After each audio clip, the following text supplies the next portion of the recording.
ये कहानी मुझे मेरी माँ ने सुनाई थी। मेरी माँ एक छोटे से शहर से संबंध रखती है और ऐसा माना जाता है कि उस गांव में कुछ बुरी शक्तियों का वास है।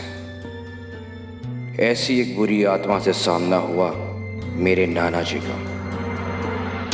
वो चुड़ैल थी, खुले बालों और सफेद भयानक चेहरे वाली चुड़ैल चुड़ैल चुड़ैल।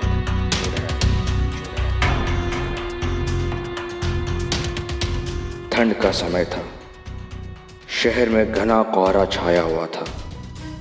मेरे नाना एक बड़े अधिकारी थे। रोज की तरह उस दिन जब मेरे नाना अपना काम खत्म कर दफ्तर से घर की ओर जाने लगे तो रास्ते में पड़ने वाले बाजार से वे कुछ सामान लेने के लिए रुके। उनके बाकी साथी आगे चले गए और वो पीछे छूट गए। सामान लेते लेते उन्हें टाइम का पता ही नहीं चला और जब नाना जी ने अपनी घड़ी देखी तो टाइम देखकर उन्हें लगा कि आज घर पहुंचने में बहुत देर हो जाएगी। उन्होंने सोचा जंगल के रास्ते से अगर जाऊं तो जल्दी पहुंच जाऊंगा, इसलिए उन्होंने जंगल की ओर गाड़ी घुमा ली।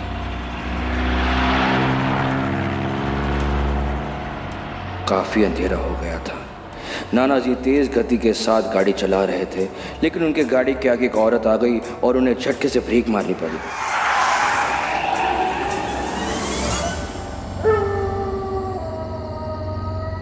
जो औरत गाड़ी के सामने आई थी वो जोर जोर से रो रही थी।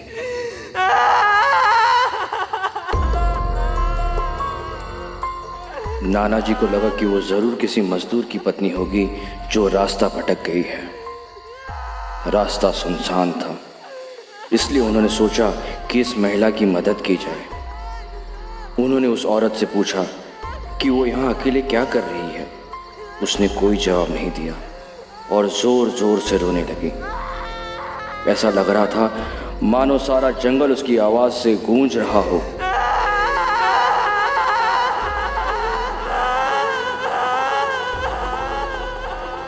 नाना जी ने पूछा कि उसका घर कहाँ है, तब भी वो कुछ ना बोली। नाना जी ने उससे बोला, तुम मेरे साथ मेरे घर चलो, सुबह तुम्हें तुम्हारे घर छोड़ दूंगा। वो नाना जी के साथ चलने के लिए तैयार हो गई और गाड़ी के पीछे वाली सीट पर बैठ गई।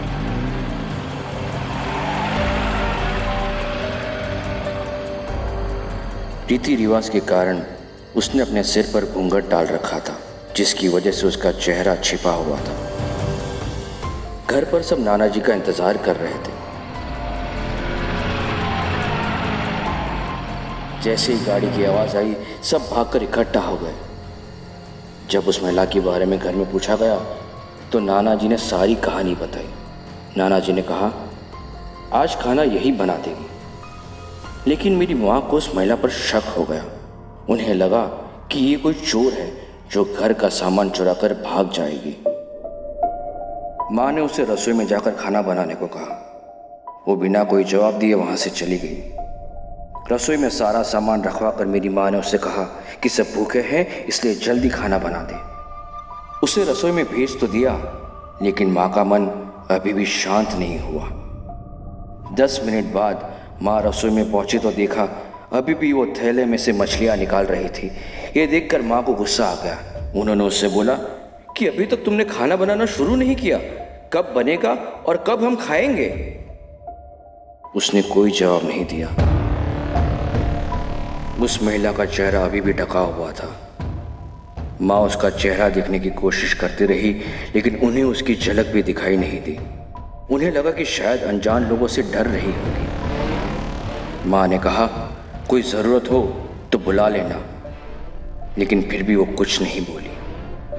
माँ रसोई से चली गई। 10 मिनट बाद रसोई में से अजीब अजीब सी आवाज़ें आ रही थी।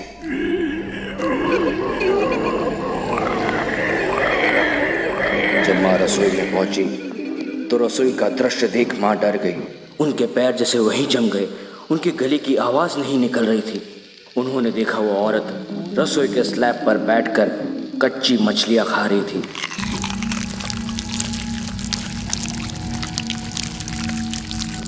सारी रसोई में हड्डी और मांस के टुकड़े बिखरे पड़े थे। उसके सिर का घूंघट भी उतर चुका था। उसका चेहरा बेहद खौफनाक था। बाल बहुत बड़े और नाखून एकदम काले। वो मछलियाँ खाने में मगन थी, इसलिए उसका ध्यान माँ पर नहीं गया। माँ भी नहीं चिल्लाई कि कहीं वो और ज़्यादा खतरनाक ना हो जाए। माँ ने एक थाल उठाया और वो चूल्हे में से जलता हुआ कोयला उठाकर उसकी तरफ दौड़ी। कोयला उस चुड़ैल पर फेंक दिया। आग की जलन की वजह से वो डायन तेज तेज आवाज़ें निकालने लगी।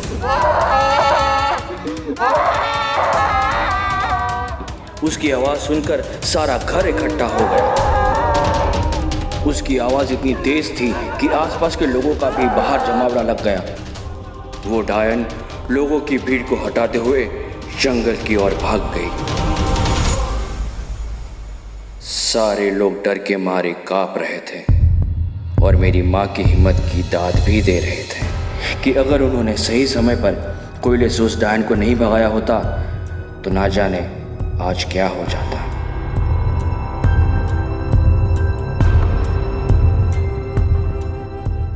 आज भी उस घर में कोई रोता है।